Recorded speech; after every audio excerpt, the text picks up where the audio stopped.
بسم الله الرحمن الرحيم الحمد لله رب العالمين والصلاة والسلام على أشرف الأنبياء والمرسلين مولانا محمد وعلى آله وأصحابه ومن تبعهم بإحسان إلى يوم الدين أما بعد.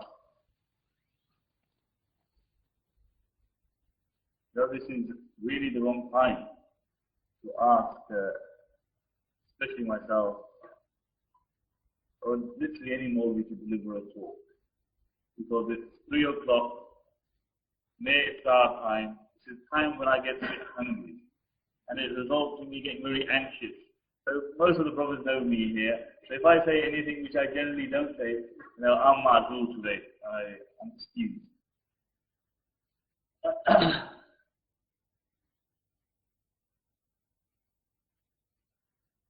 The history of those nations which rose to prominence can really be divided into two basic categories.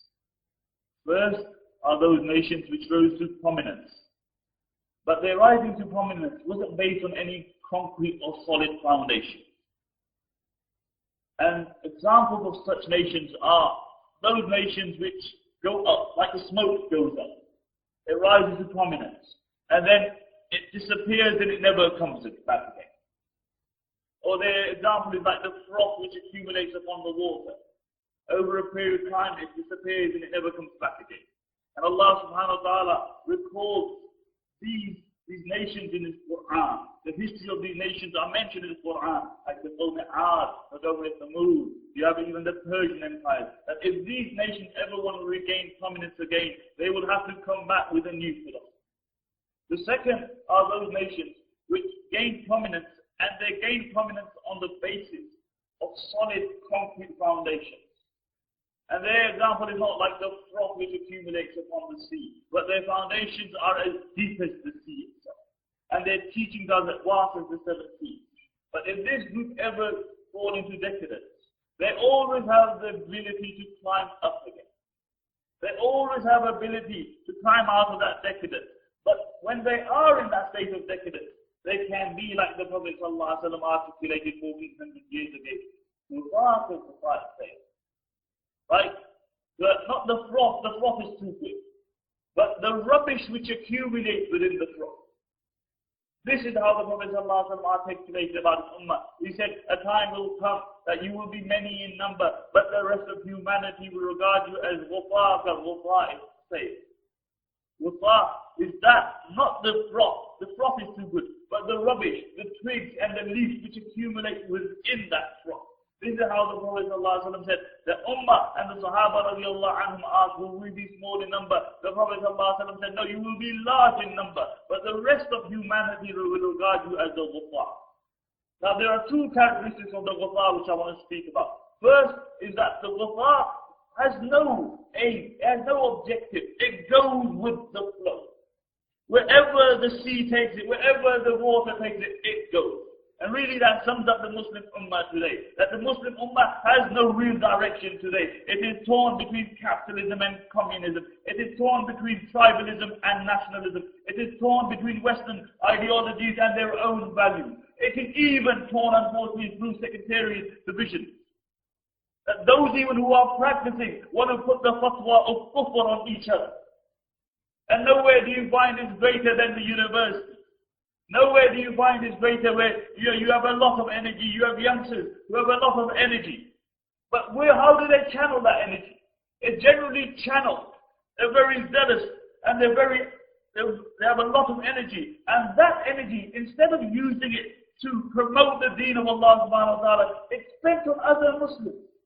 It's spent on putting down other Muslims. How often do you see in university youngsters that for 20, 30 years they've been womanizing, whining and dining? Allah gives them hidayah. And instead of inculcating taqwa, they want to put fatwas on other people. They want to put fatwas on other people. The second characteristic of the ghufar is that it is of a very light nature. It is very insignificant. The ghufar, the froth, and the rubbish is insignificant. Nobody takes it seriously. And really nothing sums up the Muslim Ummah better than this.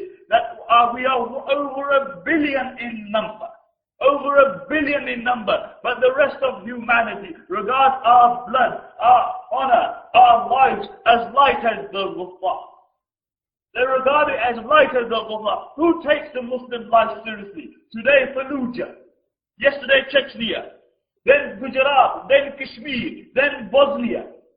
Because the Prophet ﷺ said, he said the rest of humanity will regard you as a ghufar. They will regard you as a spent entity. You will be regarded by the rest of humanity as the fifth polymer of humanity.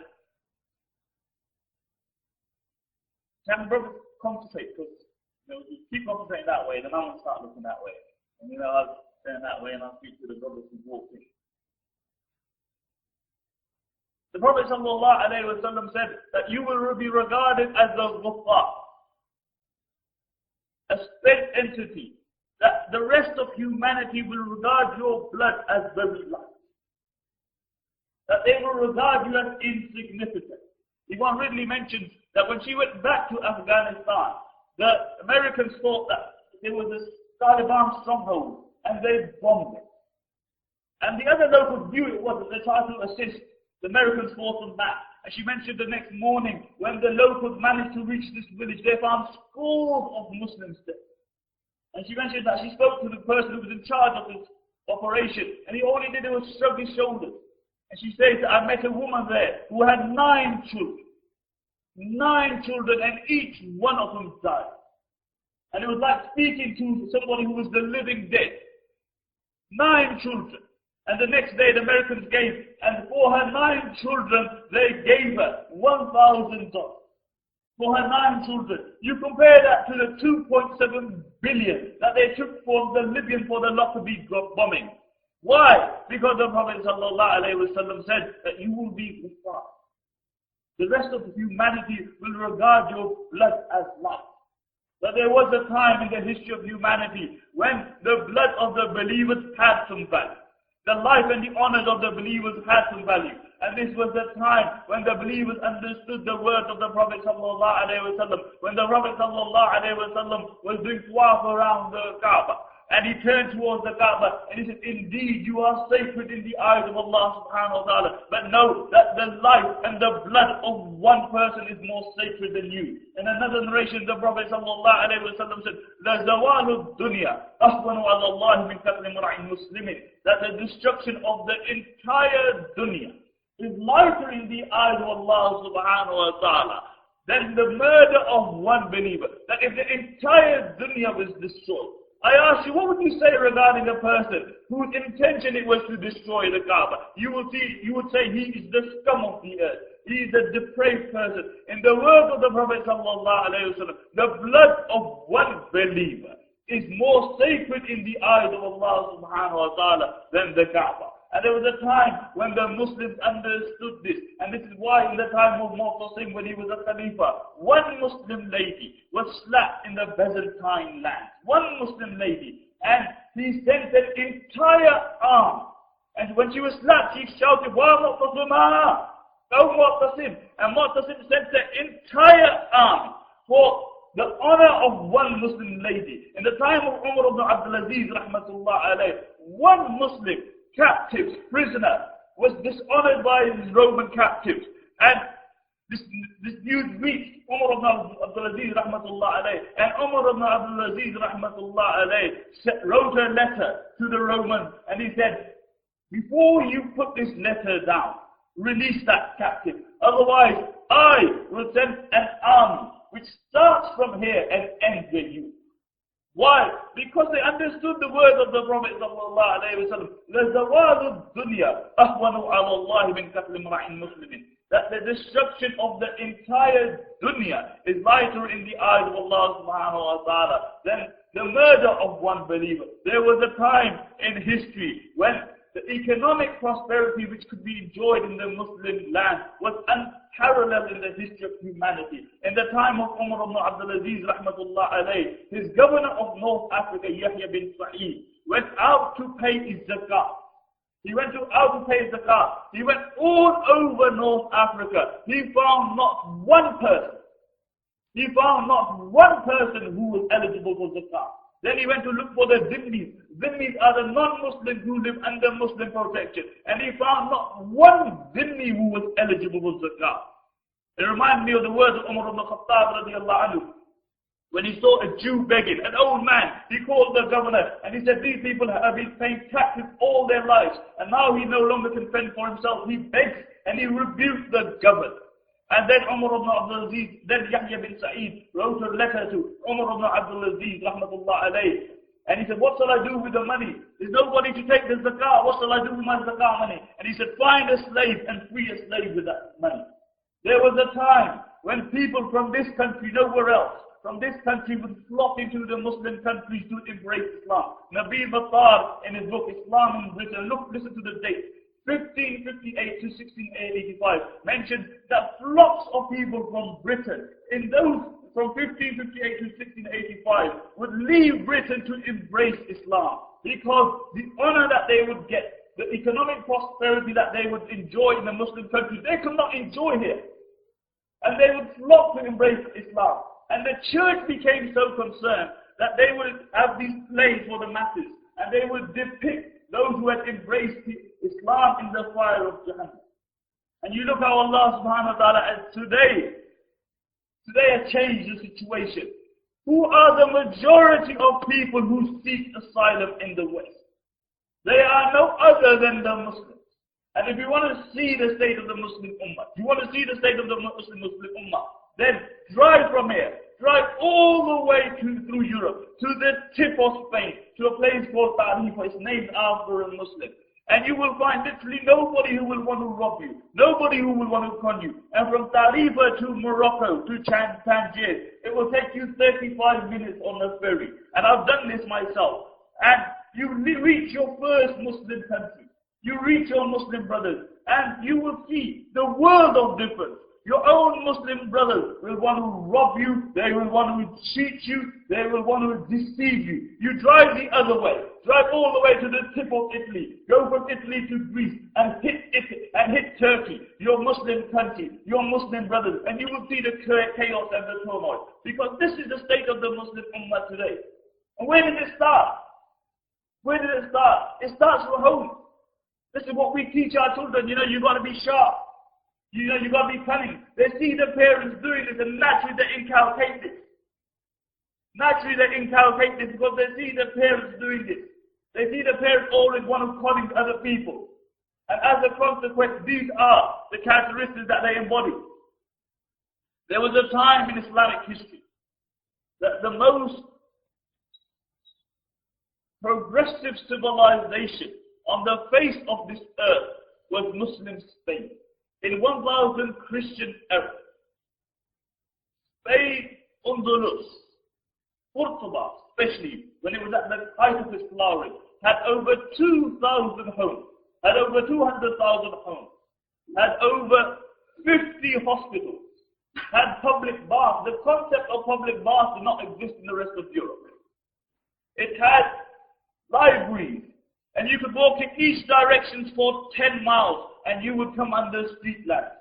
Street lamps came into London and Paris 700 years later. 700 years later. They had gardens. The concept of gardens didn't exist in the rest of Europe. But when was all this?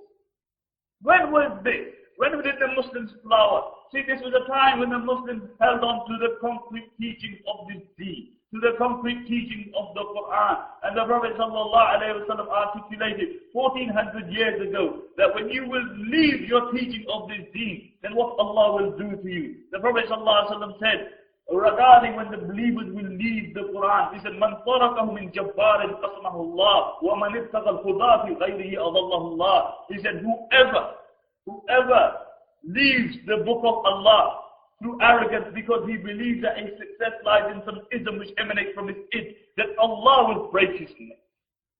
Allah will break his neck. And then he said, whoever seeks guidance in other than the book of Allah subhanahu wa ta'ala, Allah will lead them astray. And it's very interesting that this is a narration which Imam Tirmidhi relates when the Prophet ﷺ was speaking about the time which will be full of fitna. And the Sahaba radiallahu anhum became very concerned. And they said, "O Messenger of Allah, what shall we do in this time?" And the Prophet ﷺ just said two words. He said 2 words. He said, hold on to the book of Allah. He said, Kitabullah. He said, what shall we do in this time? And the Prophet ﷺ said, hold on to the book of Allah. See, what was the Prophet ﷺ's relationship with the book of Allah? The Prophet ﷺ was a physical exegesis of the book of Allah subhanahu wa ta'ala. And this is why when Urwa radiallahu anhu asked Aisha radiallahu anha, what were the characteristics of the Prophet ﷺ? What did she say? She said, Kana khuluquhu al-Quran. You've all heard this. His characteristics were the Quran. But what does it mean that his characteristics were the Quran? It means that the piety that Allah wants in the Quran, you will see it in the life of the Prophet sallallahu alaihi wasallam. The taqwa that Allah desires from the believers, if you want to see a sublime example of that, you look into the life of the Prophet sallallahu alaihi wasallam. The salah which Allah demands in the Quran, you will find that in the life of the Prophet sallallahu alaihi wasallam. The generosity that Allah wants from the believers, you will find the example of that. The best example of that in the life of the Prophet sallallahu alaihi wasallam. Whatever Allah desires from the believers in the Quran, you will find the example of that in the life of the Prophet sallallahu alaihi wasallam. And this is why that no man in the history of humanity went through as many stages as the Prophet sallallahu alaihi wasallam. Why? Because no other man was destined to be a guidance for humanity until the final time. And this is why Allah took the Prophet sallallahu alaihi wasallam through one stage after the other. One stage after the other. At times the Prophet ﷺ would have so much wealth that he would begin to distribute it in the morning. And evening would fall. Evening would fall. And he would still have wealth left. And upon other occasions, Aisha radiallahu anha mentioned that the stove would not be lit in our home for 2 months. For 2 months we would have nothing to eat. And then Urwa radiallahu anhu asked him, what did you used to eat? She said, we used to eat the aswad dates. We used to eat dates and water for 2 months. 2 months. Upon occasion, Imran ibn Hussein radiallahu anhu mentioned that I went with the Prophet sallallahu alaihi wasallam to visit Fatima, and she was ill at that time. And the Prophet sallallahu alaihi wasallam knocked on the door of Fatima radiallahu anha, and he wanted ijaazah, permission to come in. And Aisha Fatima radiallahu anha asked, is there anybody else with you? She said, yes, Imran. And Fatima radiallahu anha said, oh, my father, the only thing I have to wear is one cloak. And then the Prophet ﷺ took off his cloak, and Fatima radiallahu anha, she wrapped that around her head. And then Imran ibn Hussein came in, and the Prophet ﷺ entered.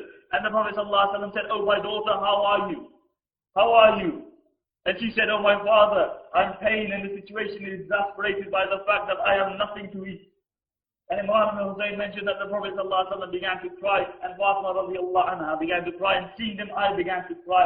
And the Prophet ﷺ said, oh Fatima, have sabr, oh Fatima, have sabr, oh Fatima, have sabr, for I swear by Allah, your father has not tasted anything for 3 days. For 3 days. This was the greatest of creation. But why did Allah make him go through these stages? Because he was a guide for those who were rich, and he was a guide for those who were poor and who had to do sabr. He was a guide for those who had to do sabr. Upon occasions, the Prophet ﷺ, with a handful of men, he defeated a large army. And then on other occasions, when literally they had defeated the other army, where victory was literally imminent, they were defeated. Why? Because the Prophet ﷺ was a guide for those who are victorious. And he was a guide for those who become defeated and they have to do sabr upon defeat. He was a guide for those who have to do sabr. He was a guide for those who will face calamity. How many people in their lifetime will have to bury all their children? All their children bar one. The Prophet ﷺ buried all his children bar one. Why? Because he was a guide for those who will have to do sabr.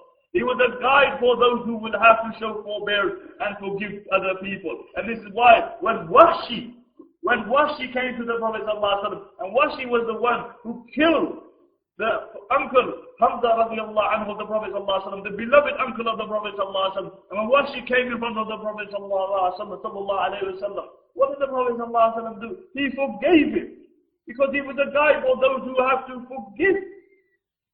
And when him who chewed the liver of Hamza radiallahu anhu came, what did the Prophet ﷺ do? He forgave her as well, because he was a guide for those who will have to forgive, who will have to show forbearance. He was a yatim who became the king of all kings. Because he was a guide for the yatim, and he was a guide for the kings of the king. He was a man who was a guide for those who have to call to Allah subhanahu wa ta'ala. And this is why many people would come to the Prophet sallallahu alaihi wasallam, and they would come with all their baggage. And never did the Prophet sallallahu alaihi wasallam turn them away. Never did the Prophet sallallahu alaihi wasallam rebuke them, because he understood their situation, and he always showed forbearance. Upon occasion, a young man came to the Prophet sallallahu alaihi wasallam, and he said, "O Messenger of Allah, give me permission to fornicate. Give me permission to fornicate." Can you imagine if that happened today? And, Maulana or Shaykh with a few of his boys, somebody comes, "Shaykh, give me permission to fornicate." The brother says, "Shaykh, step aside, we'll fulfill his desires for him." After we finish with him, he'll have no desires left. What did the Prophet sallallahu alaihi wasallam say? What did the Prophet sallallahu alaihi wasallam say? He said two words to this man. He said, "Udnu minni." He said, "Come closer to me." This is a man who wants to commit one of the most reprehensible actions in Islam. And this is the most purest of beings. And the Prophet ﷺ is saying, "Udnu minni," come closer to me. And the Prophet ﷺ explained it to him. And by the time this young man turned away and he left the company of the Prophet ﷺ, he mentioned that there was nothing more despicable in my eyes than fornication. This is why Allah subhanahu wa ta'ala made the Prophet ﷺ go from one stage to the next. Why? Because the Prophet ﷺ was a physical exegesis, a physical manifestation of the Quran. And the Prophet ﷺ, like the Quran, is a guide for man until the final day. Similarly, the Prophet ﷺ is a guide for man until the final day. And it was a physical manifestation which Allah subhanahu wa ta'ala Allah subhanahu wa ta'ala kept illiterate. Why did Allah keep it illiterate? Because Allah wanted to prove where the superpowers of that day failed. Where the superpowers, the Romans and the Persians fell. Because none of them wanted to rule over the Arabs. Not like none of them want to take any notice of the Muslims today. None of them wanted to rule over the Arabs. The Persians would have armies standing on the borders. So none of the Arabs would actually come into their lands. Because they knew the Arabs were troublemakers.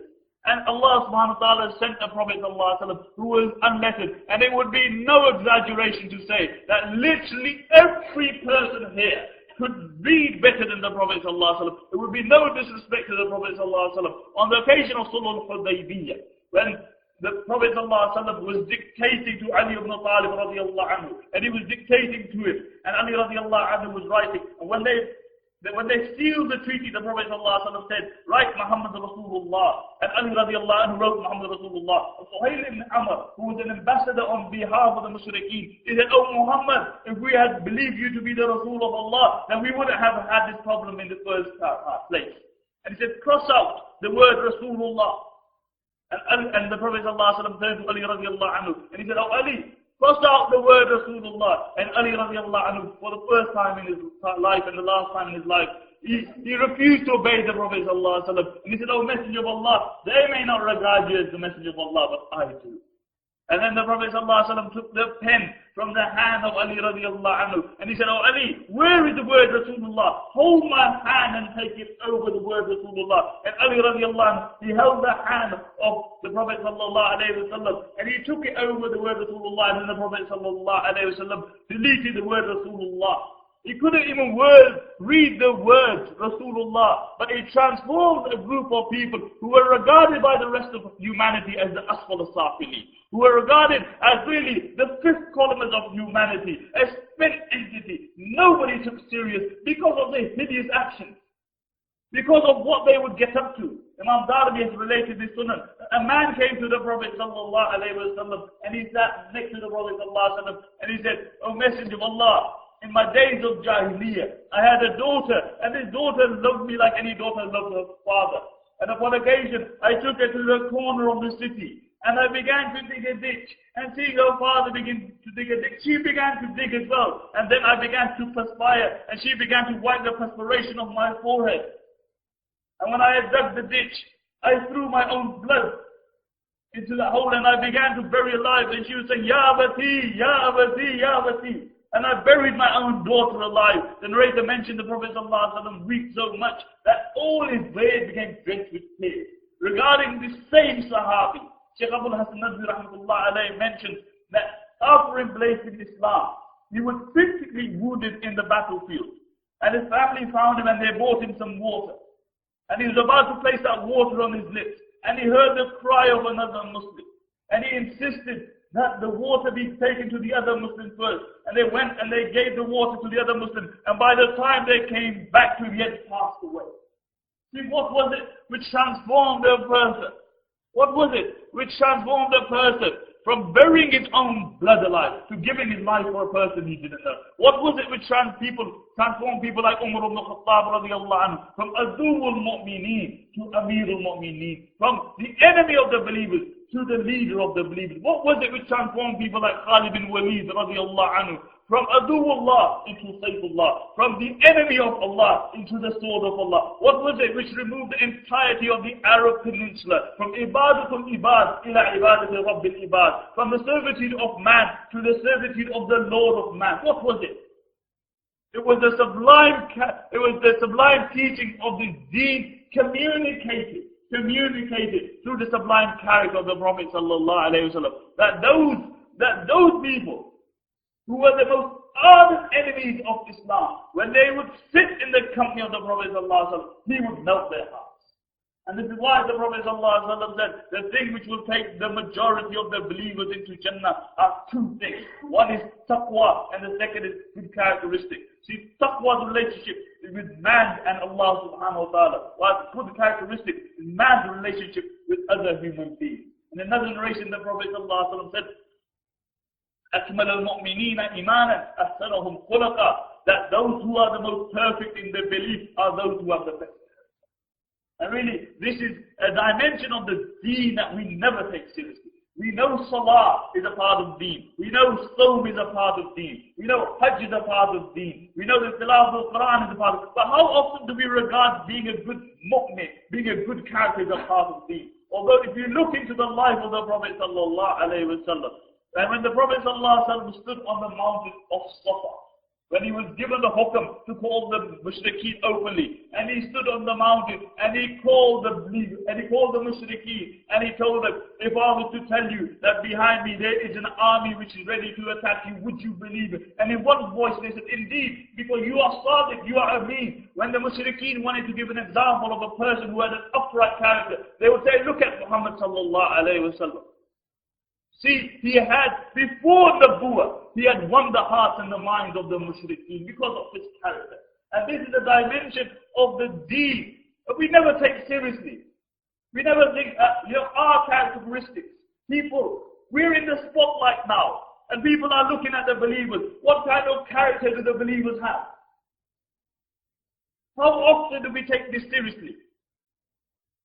How often do we think that, look, the way we engage with people, tomorrow they're going to formulate their opinions regarding Islam by their interaction with us. How often do we regard this as a part of Deen? You know, we always say, Kafirs, don't take us seriously, going to the fire of Jahannam.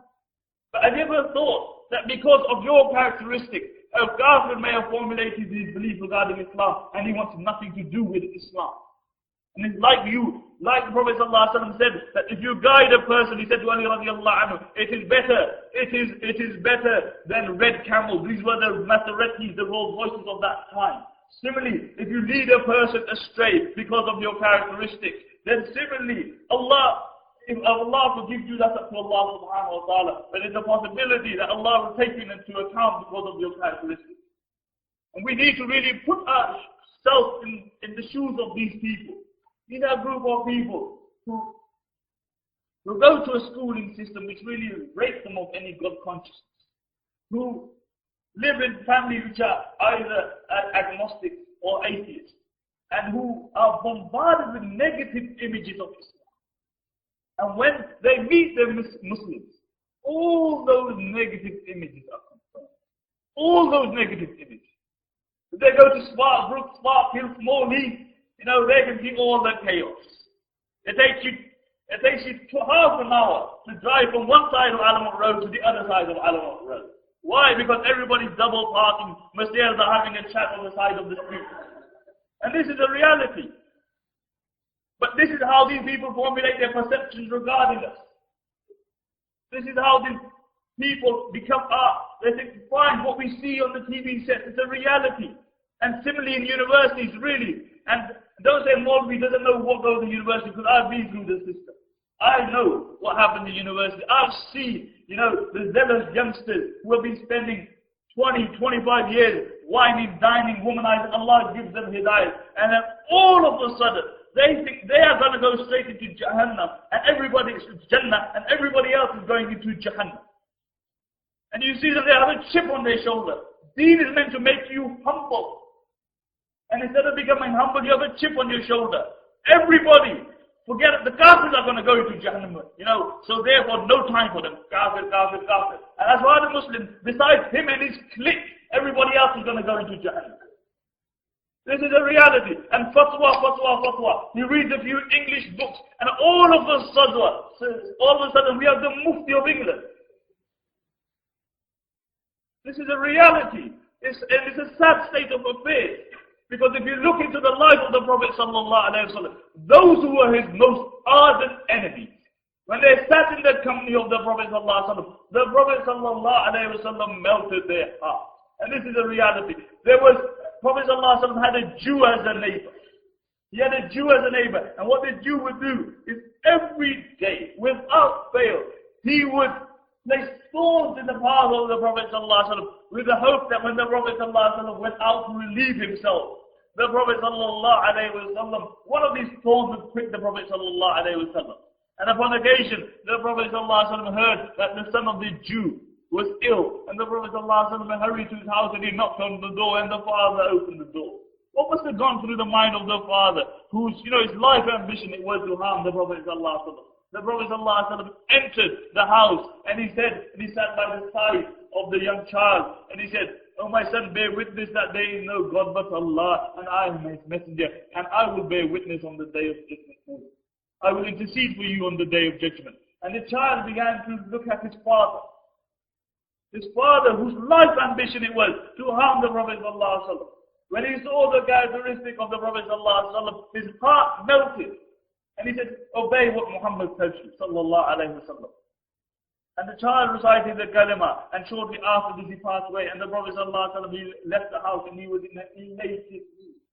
And he was slapping his thigh, and he was saying, "Oh, praise be to Allah, who has made me a source of eternal guidance for one person, who has made me a source of one person being removed from eternal doom into eternal success." Those who were the most ardent enemies of the Prophet ﷺ, when they would see the characteristic of the Prophet ﷺ, they would melt their hearts. And you compare the characteristic of the Prophet ﷺ to us today. Really, many of those, when they weren't practicing, their families were very close to them. And soon as Allah subhanahu wa ta'ala gives them tawfiq, all of a sudden, they want to revolutionize all their families. They forget the 15, 20 years they spent loafing on the streets. And they want to come home and they want to shove their opinion on other people's throats. Instead of bringing those people closer to Allah subhanahu wa ta'ala, they draw these people further away. How often I've heard people say this, that if he is Deen, if he is anything to Islam, we want nothing to do with Islam. Why? Because of this person's characteristic. See, you can be very sincere, understand this. You can be very sincere in your dawah, but you can also be deeply deluded in your dawah. None of us are as sincere as that monk who dissipates his existence in a monastery, but he doesn't love what Allah loves, and he doesn't like what Allah dislikes. So he is sincere, but his sincerity has no value. And similarly, you can be calling to Allah subhanahu wa ta'ala. You can be shoving your opinion down your family's throat, and you can make those people go away from the deen of Allah subhanahu wa ta'ala instead of becoming closer. If you look into the life of the Prophet sallallahu alaihi wasallam, that his family, how he brought his family closer. When the Prophet ﷺ was a child with Bibi Halima, when he's suckling with Bibi Halima, he had a sister, and she was his sister just by suckling. He was breastfeeding at the same time. But 50 years later, the Prophet ﷺ heard that Shima was going through Medina. And the Prophet ﷺ requested that Shima be brought into the Masjid Nabi ﷺ. And when she entered Masjid Nabi ﷺ, the Prophet ﷺ took off his cloak. She was a mushrik at the time. She was a kafir at the time. The Prophet ﷺ took off his cloak. And Shima began to shake.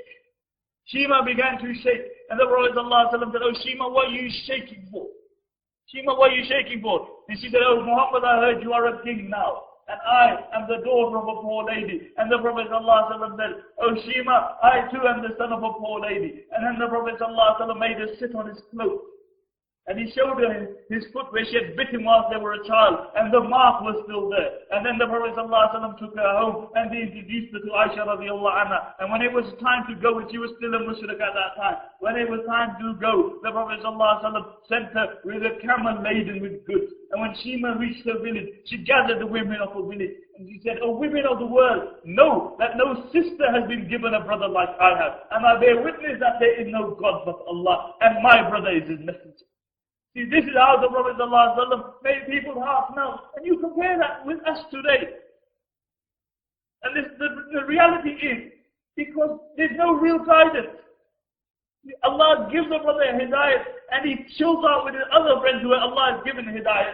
And they never recourse to any ulama. They never recourse to the elders who've had experience in these things. They want to do it themselves. And instead of bringing their family closer to Allah subhanahu wa ta'ala, they draw them further away. See, the characteristic of the Prophet sallallahu alaihi wasallam was such that anybody, the Sahaba mentioned that when we would sit in the company of the Prophet sallallahu alaihi wasallam, each one of us would feel that we were the closest to the Prophet sallallahu alaihi wasallam. Each one of us. See, have you ever seen a person who's busy? You know, you see a person, a businessman who's busy. You go to him and you say, "Brother, you got some time for me?" Especially if you're mortgage, you come from them, he's got no time for you. You know, you go to brother, you got any time? And he says, "No, I'm busy." You ring him again, he says, "I'm busy." You ring him again, he says, "I'm busy." The Prophet ﷺ was such a person that the Sahaba radiallahu anhum mentioned that when you would shake hands with the Prophet ﷺ, he would not draw his hands back until the other person drew his hands back. When you would speak to the Prophet ﷺ, he would always turn his entire body and speak with you.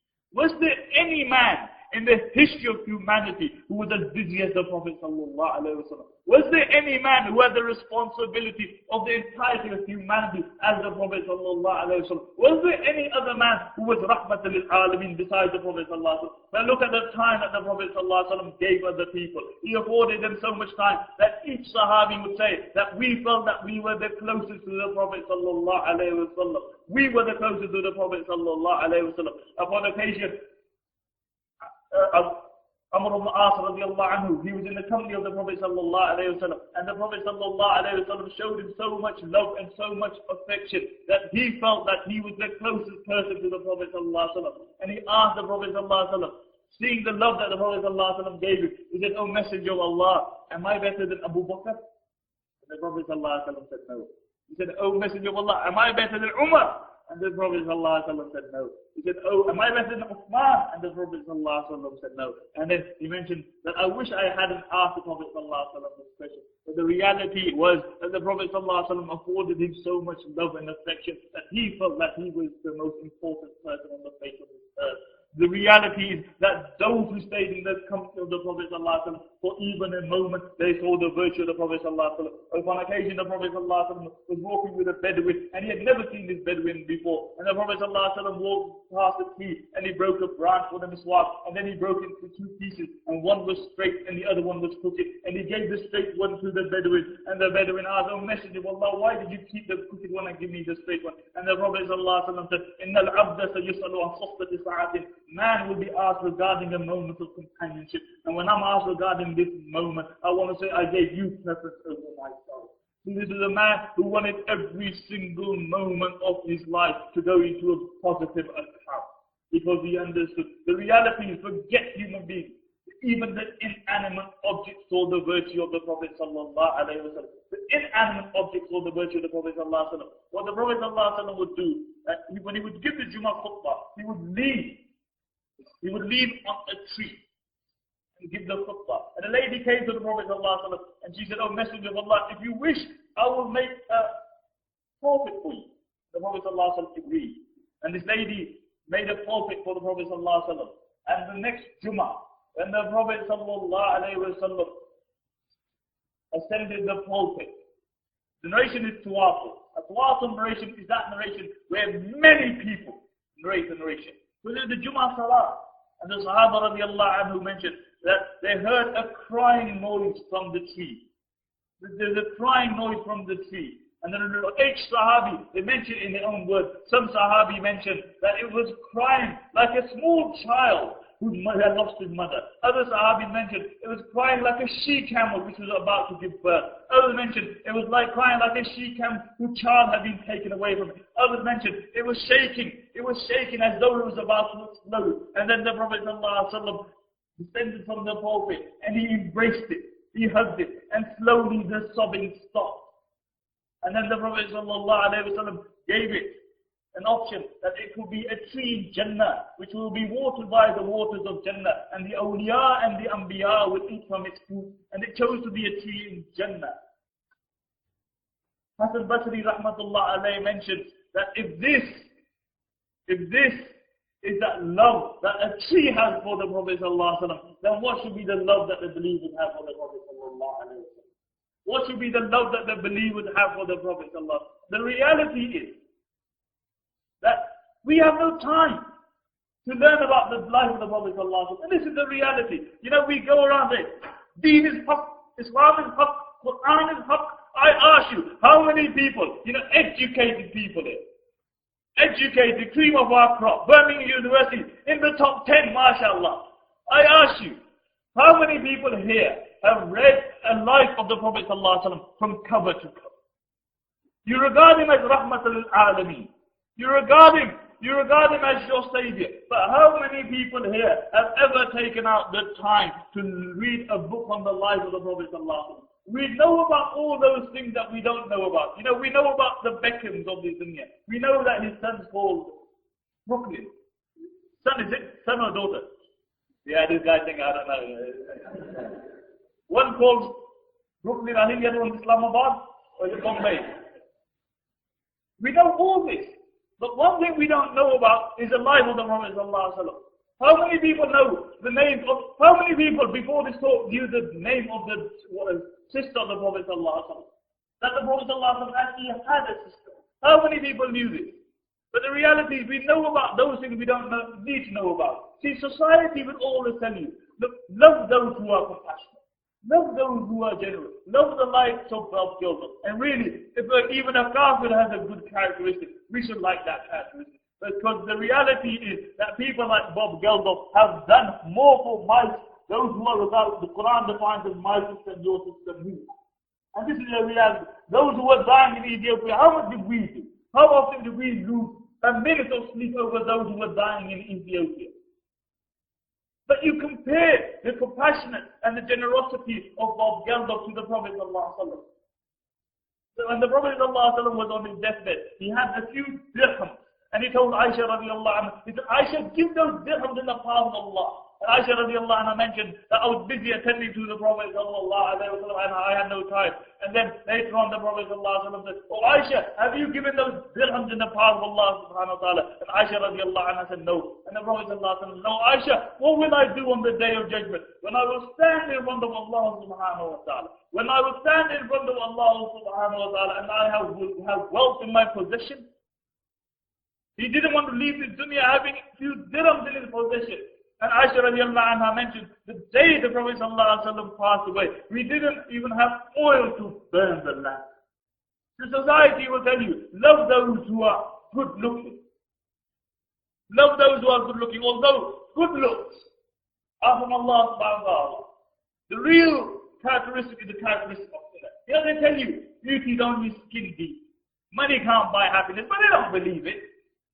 If they believed it, they wouldn't be spending hours in front of the mirror.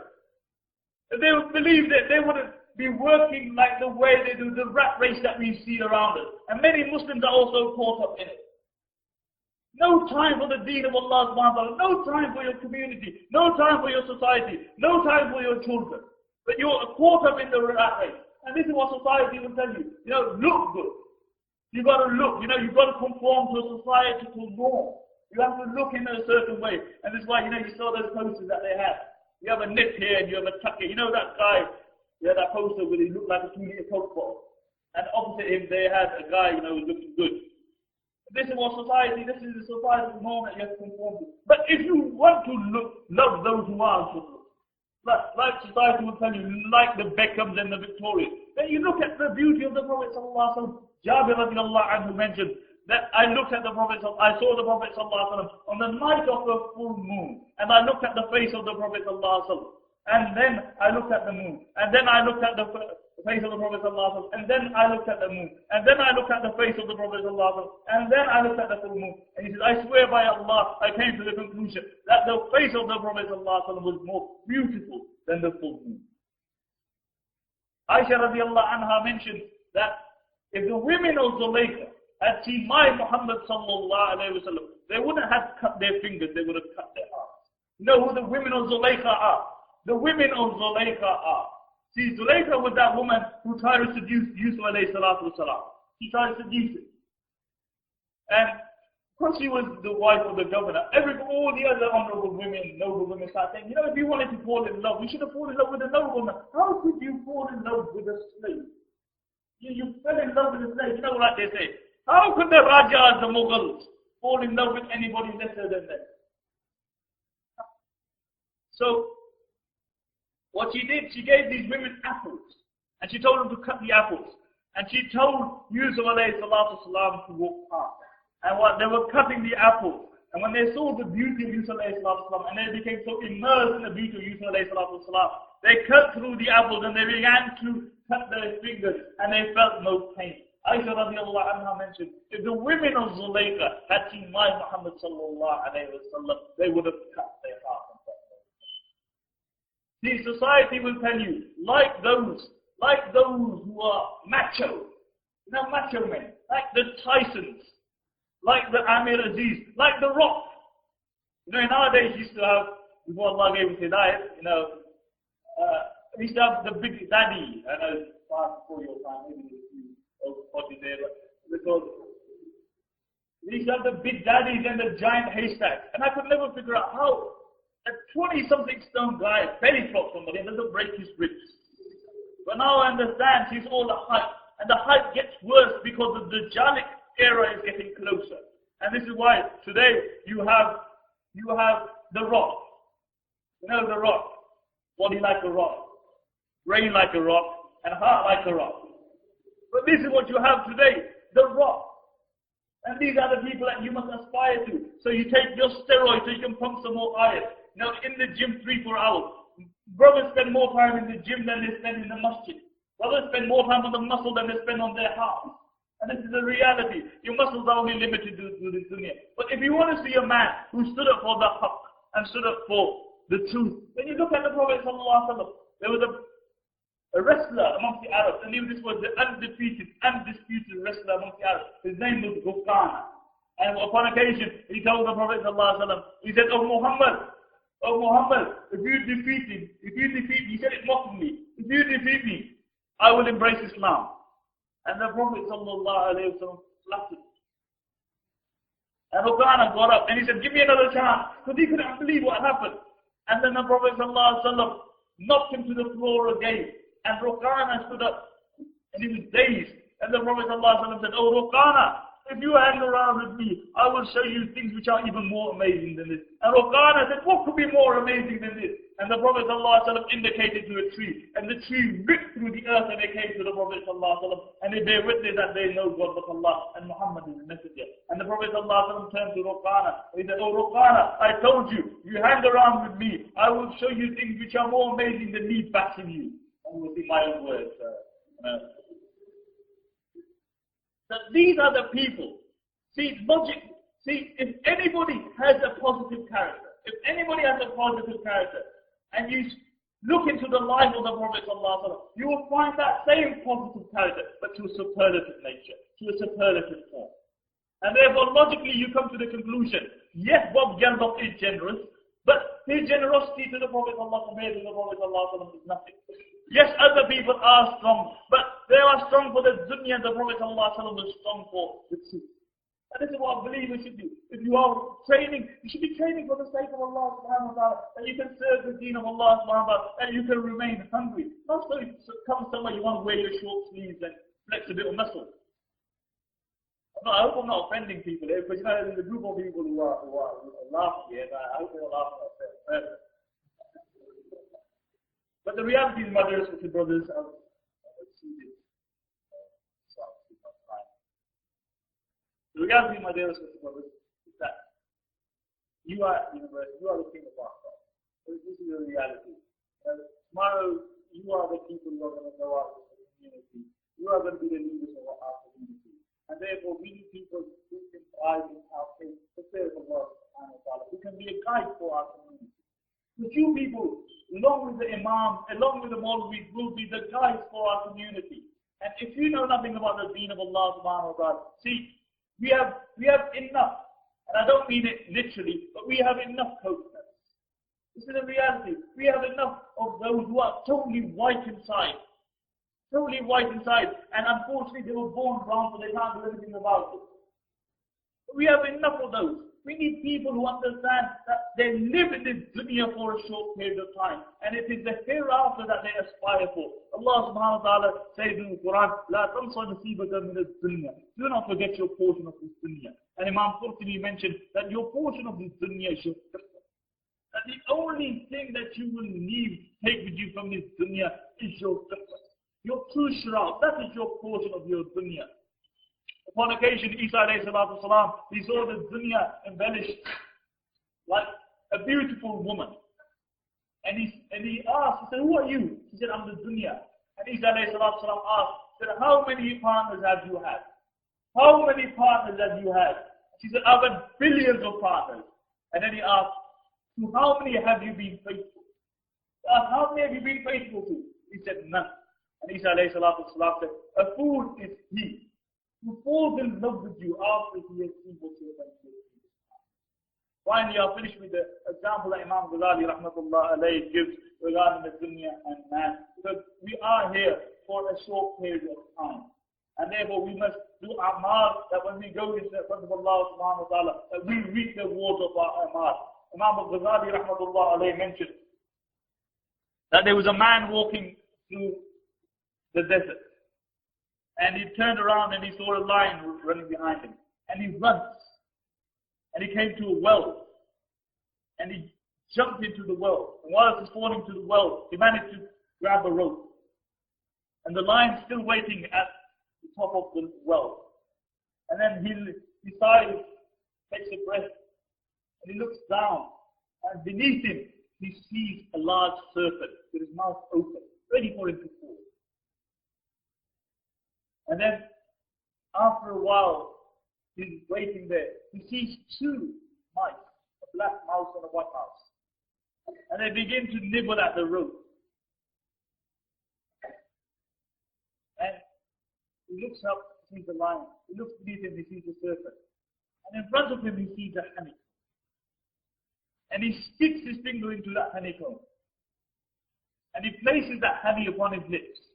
And the sweetness of that honey makes him forget the serpent, the lion, and the mouse. Momentarily, it makes him forget everything.